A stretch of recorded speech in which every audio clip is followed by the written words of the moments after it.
Most of the time, my workday starts with this sound.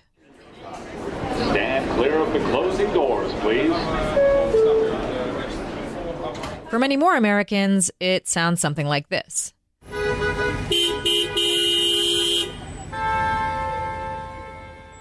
Few people like commuting, but have you ever thought about how your trip to work affects your job and your life? This is Game Plan.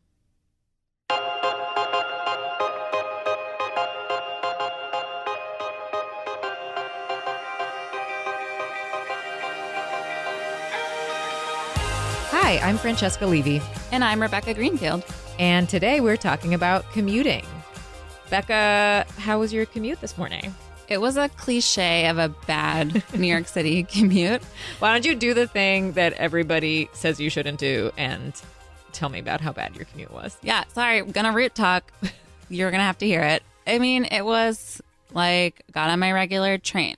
That train got out of service because I later learned there was a track fire. Got into the other train, which is a much slower commute. And at every station stop, it was like some mumbled reasoning of why we were stopped. Yeah. I don't know why. And like an hour and 15 minutes later, I got to work, which is like double the time it normally takes me. So it was frustrating. It was bad. I did get a seat eventually because I was on the train for so long.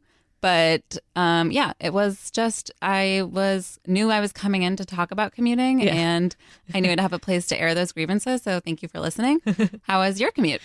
My commute actually was okay this morning because well, good for you. I left a little early this morning. I'm glad I did because I came in and I came into like a page of emails from people explaining how they were stuck on the train. And it's like, and this happens when I have worked places where I would have to drive, and the same thing happens. You have this nightmare commute, you lose all this time that you wanted to spend at work getting stuff done, and then you lose more time when you get to work because you're commiserating with your coworkers about how terrible the commute was because everyone else had the same experience. Commuting is just this universal thing that connects us all because we hate it and it makes our lives terrible. Yeah, and there have been a lot of articles about how in New York City, specifically this summer, it's the summer of hell. There's a lot of repairs happening for commuters who come into New York City, but then also the subway just happens to be breaking down a lot, making things even worse. But commuting in general is not like a New York City specific frustration. No, and we have it bad, but the whole country spends a lot of time getting to work. And the average American spends 25 minutes getting to work. And most of those people are doing it in a car by themselves. So more than 3/4 of people, around 76 or 77%, are driving solo to work. And then a little less than 10% carpool, 5% use public transportation. And then every other way of getting to work, from like not going anywhere because you work from home to walking or biking, those are all less than 5% each. I would argue that 25 minutes in a car is equal to or worse than 40 minutes on the subway. Yeah. Well, so there's pros Stuck and in cons. traffic. Yeah.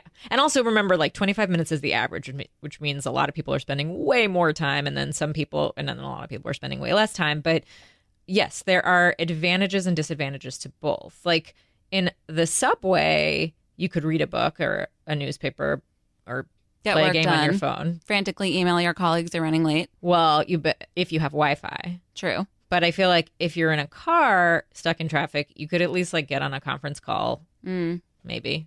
And I don't know. You're not around a bunch of other cranky people.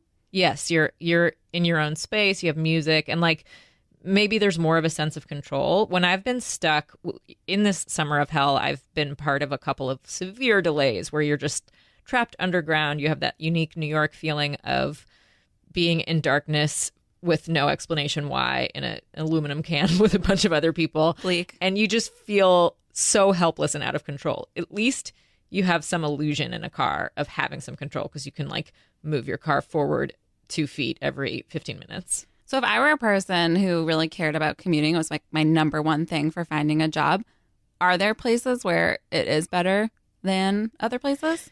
Yeah, so counties in New York are unsurprisingly among the worst places for commuting. So are some counties in California, Los Angeles, and the Bay Area. And then all of the best places to commute are pretty far-flung rural areas like in Alaska, where the population density is really low. And so basically people just aren't traveling that far to get to work.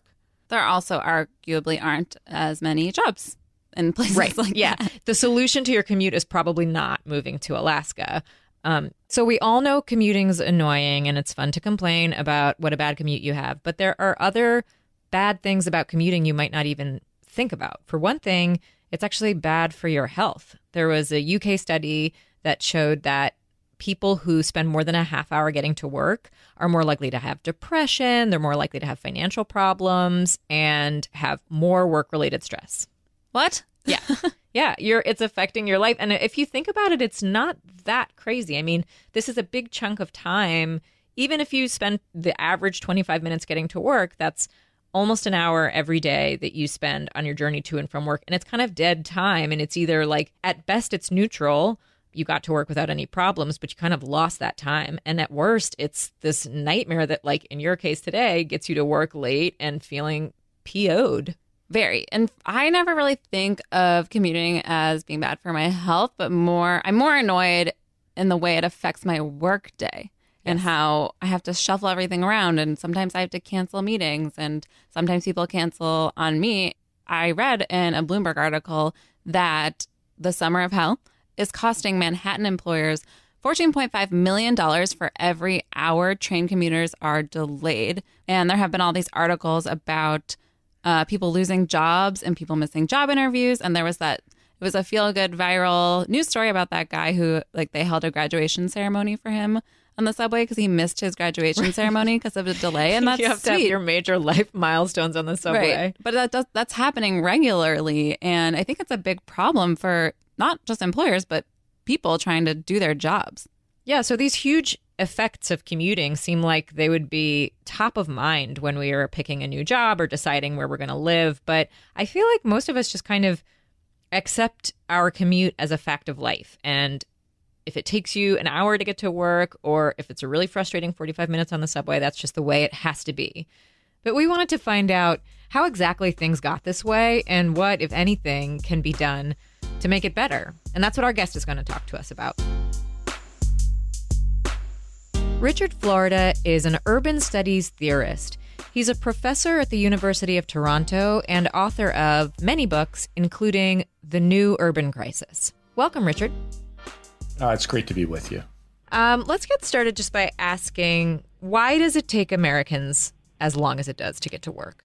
Well, I think Americans have been fascinated with the idea of buying, I guess, a less expensive house on the one hand, or a home in the bucolic suburbs. So, beginning, I'm assuming sometime in the beginning of the 20th century, this idea is that you could live far away from work, and at that time take a subway or a train to work, or then more recently drive your car to work, and that was something you did to have the suburban lifestyle or the size of home that you want.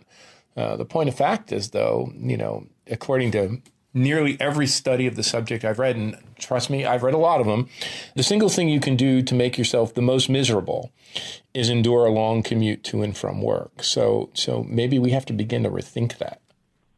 So has the American relationship to the car changed as commutes have gotten worse? Well, I think so. My father, who was born in the 1920s, certainly saw the car, and he talked to me a lot about that, as his escape from Newark, New Jersey, as his escape from the old Italian village, with grandma and grandpa and aunts and uncles looking over their shoulder at you. He didn't feel like he had freedom. And the car for him as a young person, as a young factory worker, blue collar worker, was a way to have some fun. And then when he got married, it was a way to move to a working class bedroom suburb of Newark, and that raised his family the way he and my mom saw fit. And certainly for me and people of my generation, baby boomers, the car was also, I was so mad at myself when I was a young person. I didn't have much money. I worked summer jobs. I had to help put myself through college. But, people had these, Camaros, and you can tell I'm a kid from New Jersey, Thunderbirds, and all of this kind of thing. And I felt so bad and inadequate because I couldn't afford a car. In fact, I couldn't afford a car until I graduated and got my PhD. And at that point, all I could afford was a little measly Toyota Tercel. And I guess I felt inadequate. But today, the people I teach in university, they don't want a car. And I think that's the big change, and they say, for them, a car is just it's a financial burden. And anyway, if they want to go out and have fun at night, what kind of lunatic would drive a car then? They want to ride their bicycle or live close enough to walk or take transit. So I do think, this shift isn't the majority. Look, 75 or 80% of Americans still drive a car to work alone by themselves. And of course, those numbers are very different in the New York metropolitan area than anywhere else, where many more people walk a bicycle, and certainly, a large share of people take transit of one sort or another to go to work. But it's very interesting when you look at it. The people who take transit or bicycle to work, it's actually very bifurcated. They're either relatively affluent people, or they're not affluent people, they're economically disadvantaged. And where it really strikes me is so interesting is that's particularly true of people who bike to work. The image of people biking to work are, young millennials and yuppies with a scarf around their neck and a saddlebag, a leather saddlebag, riding a Dutch bike, one of these handcrafted Dutch bicycles to their graphic design job. And certainly that's true. You have a greater percentage of people making over $100,000 a year biking to work. But there's also a great percentage of people making under $10,000 a year biking to work. So the very interesting thing that these alternative modes of transportation are something that either the very affluent use or the very poor use. You've talked about changing preferences, how the younger people you teach they want to take transit. Are cities changing to accommodate these preferences? Not fast enough. I mean, we really in the United States have not invested in our transit infrastructure for a century. One of the things I point out in my book, The New Urban Crisis, the reason why real estate around transit stops, close into the city center, of course, but around transit subs, around subway stops, around rail hubs is becoming so valuable is because there's so few of them.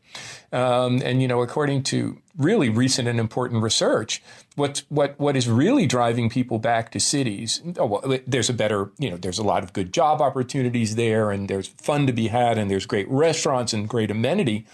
But one of the big things is to keep their commute short and to stay out of a car. So one, they have a more enjoyable life, they get more done, but more importantly, they get more time to spend with their friends and family, which is very valuable. So they want to keep their commute short, and if they can't walk close enough to work to be able to walk to work, they want to be near transit so they don't have to endure a long and again, very painful, psychically painful car commute.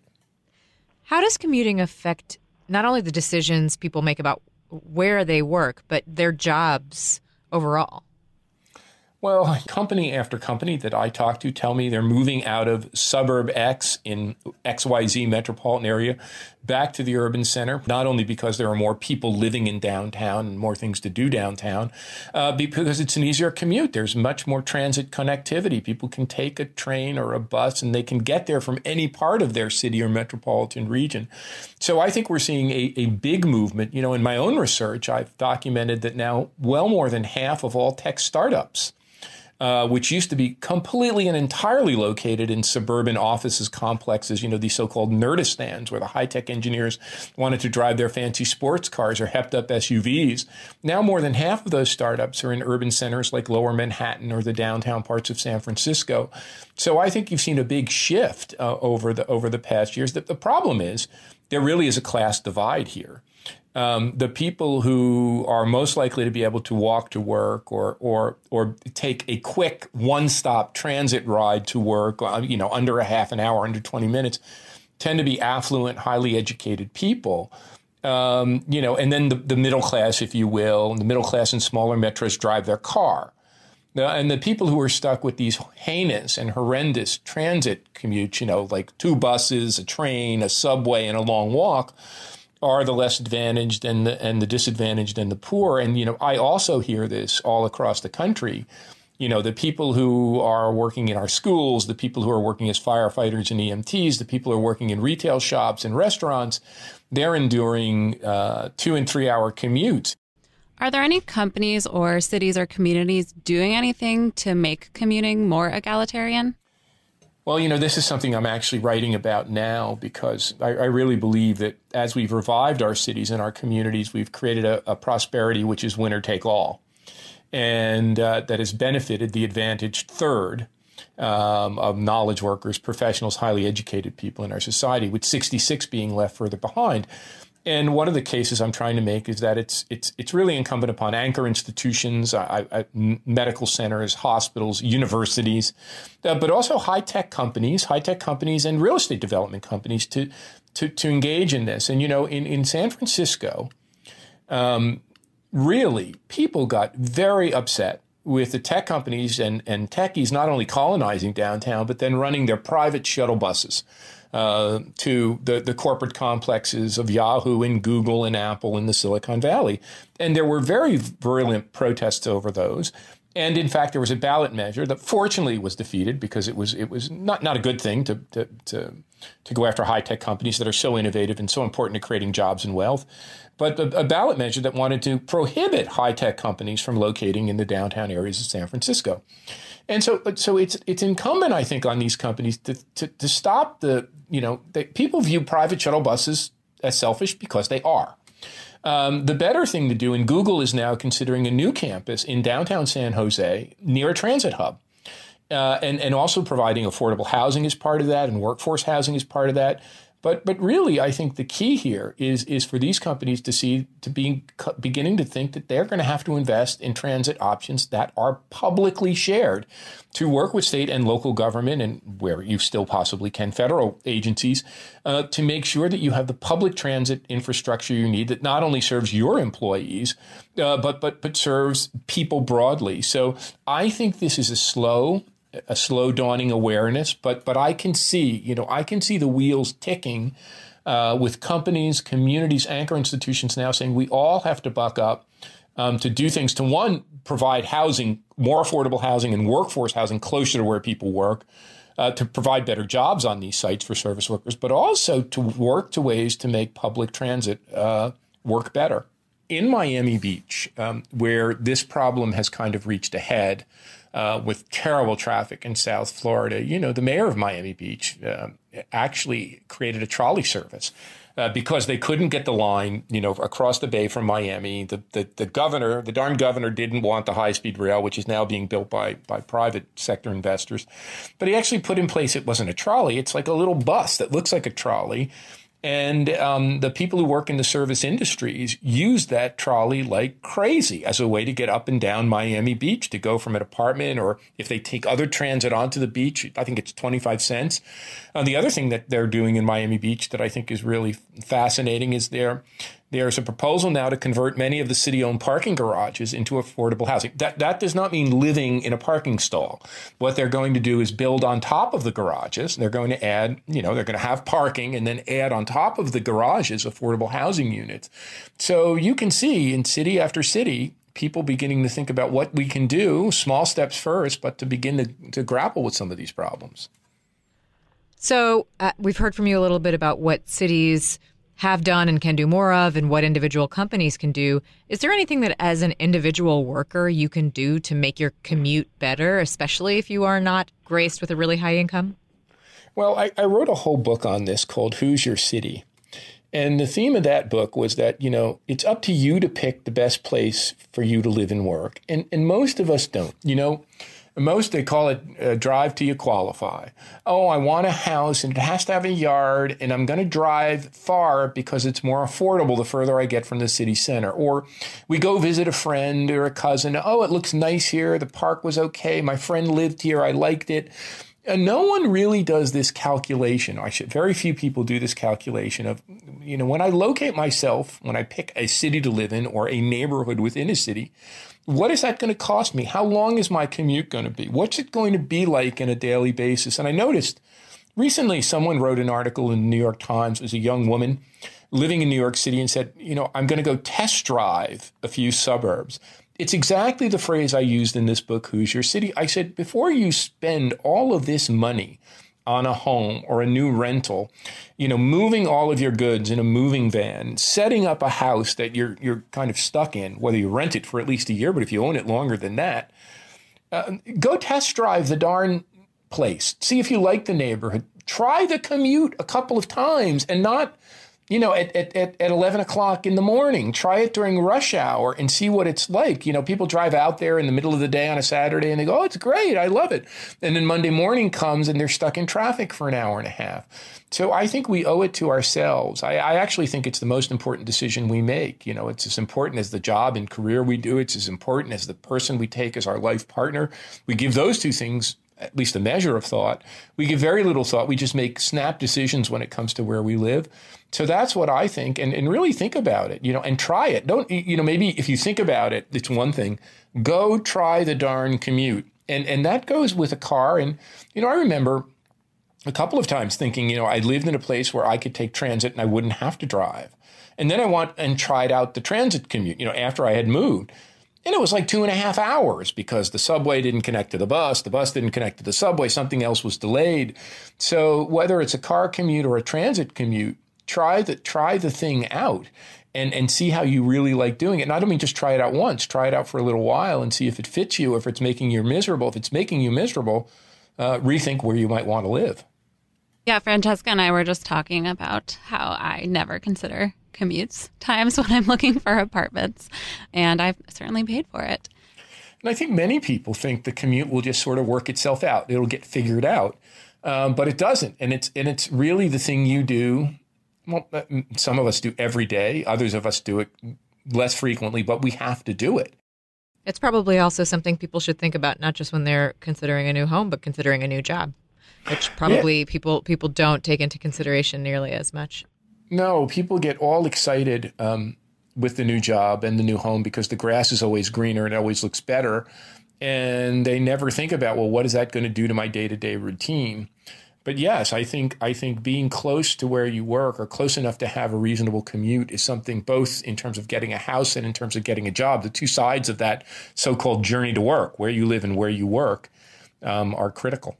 Well, thank you so much for sharing your thoughts with us. Thank you. This is a really great subject, and thanks for having me on. As it becomes harder and harder to live near where we work, we're seeing companies create some of the solutions to commuting as a way to attract employees. Facebook, for example, is building this huge campus, and it's going to subsidize housing for employees nearby. So it's trying to encourage people to live in an area they might not want to. They probably want to live in the hub of the city, but they can instead be really close to work and not pay that much for housing. So hopefully they don't have this soul-sucking and time-consuming commute. Yeah, we need big solutions. Like there's only so much that individuals can do because, as you say, we're moving farther and farther from where we work, and that isn't likely to change. So the problems kind of have to be solved at the company level or at the city level, like what Facebook and Miami Beach are doing, rather than individuals being responsible for making their own commute better. Although, as he said, thinking about where you're going to live and where you're going to work a little more carefully is important if you can do it. And there's probably some ways you can make a terrible commute slightly less terrible. Becca, you told me you actually kind of don't mind commuting, right? Well, I consider it work time a little bit. You know, I listen to our episodes and edit them, or I do emails. And I know a lot of people that might, if they're teachers, grade papers on the train. So I think if you do reframe it as productive time, then it doesn't feel so horrible when you're getting into work an hour later. I don't know. Yeah, I think that's one important thing is actually keeping track of how much time you spend in your car or on the subway and not imagining that time is just like disappearing time. For me, it's almost 2 hours out of every day. So I should think a little more carefully about how I'm spending it and maybe not spend so much time playing phone games. And now it's time for Half-Baked Takes. Half-Baked Takes. You can call us with your Half-Baked Take. Leave a voicemail at 212-617-0166. And this week's listener Half-Baked Take is on topic. It's about commuting. So my half-baked take is when you're commuting to work on the subway in the morning and it's really crowded, and you have all those people standing up, when people sitting down try to get up before the subway stops and everyone standing has to make extra room for them. I feel like everyone should just stay seated and stay in their place until the subway stops, and then everyone can get off. It just makes for an easier commute when the subways are really crowded. Anyway, really enjoy the show. Thanks. I'm reacting viscerally to this because I have very strong feelings of agreement. I think it's basic subway etiquette. People, do not stand up while the train is still moving. You will fall over on top of somewhere else. And the laws of physics state that people won't dematerialize and they can't get off the train and get out of your way, so no one's going anywhere. I think there's a whole genre of where to stand on subways, getting on, getting off behavior that could be some really good half-baked take material. So. Yeah, I think us New Yorkers are very adamant about our subway etiquette. Probably car commuters have their own things, too. Like, don't cut me off, man. Becca, what unbaked idea do you want to share with us this week? Mine is about the spelling of your and your, apostrophe R-E, and the other one. And I think we need to be nicer to people who make that mistake. This is shocking coming from a journalist. Like, okay, it's just sometimes your fingers just type something. It's true. Too fast, hit enter. You're not thinking. It's not. I don't think it's a marker of your intelligence. I think that's Y-O-U-R. If you mix them up. Yeah, exactly. It could be a marker of Y-O-U apostrophe R-E intelligence. I mean, I think there's a couple spelling errors like that people there, and there, yeah. two, and two. Yeah, that people get up in arms over. And I just don't think that it's meaningful at all. Well, yes. And you know the difference between a chronic error maker and someone who's just had a brain fart. I've done it myself, and I'm familiar with the horror that comes over you after you've sent someone a text that's like, no, it's your turn to do this, but you spell it with an apostrophe. And you're like, how did I do that? I know better. Yeah, but you just did it, and it doesn't mean anything. And we should be nicer to people who do it. It happens to the best of us. I'm certain the smartest person in the universe has done it. So that's my half-baked take. Francesca, what is your not done idea for this week? I'm struggling to justify this as at all work-related, but it's definitely half-baked. But okay, so maybe it's work-related if you imagine that, like, you might be at a company picnic or a work event and you are compelled to take a picture with somebody you don't know that well, like your company CEO or something, right? What do? You smile for the camera and you put your arms around each other. You put one arm around them and they put one arm around you. Like a half hug. Yeah. Don't you think that's kind of weird that that's the default photo pose? Because it's kind of intimate. But if you were to okay, the reason this came up is because I saw a Facebook photo of somebody I know who works in the music industry posing with Bonnie Raitt. And my first instinct was to be like, oh, wow, him and Bonnie Raitt must be really close. But then I was like, no, that's just how you stand for photos. Bonnie Raitt was kind enough to take a picture with him and put her arm around him. But like, I don't stand around with my arm around you in the office or any coworkers or even my friends. Like, it's sort of an intimate pose, don't you think? Yeah, I think that there's another show out there that could really dig into the history of why we stand like this. I'm sure that I would podcast listen exists. to it on my commute. Yeah, but you can't. I mean, it would be terrible if you were like, oh, will you take a picture with me? And then the person just like stood by your side with their arms at their sides. So you have to do it. But it does suggest like this closeness that you don't you're necessarily touching someone have. you probably have never touched before. Yeah. And you have to like never even met awkwardly before. figure out where to put that hand. Yeah. I'm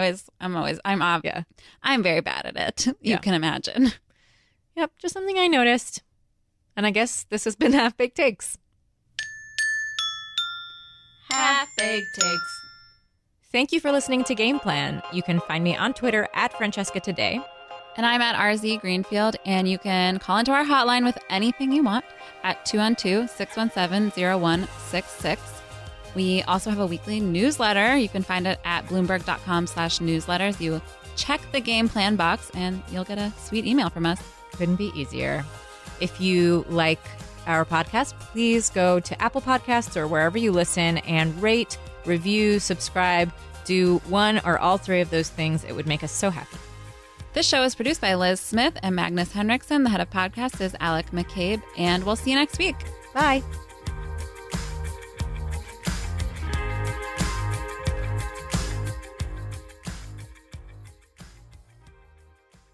That's our new contest. We're going to try to sneak tongue twisters into unique New York. Okay.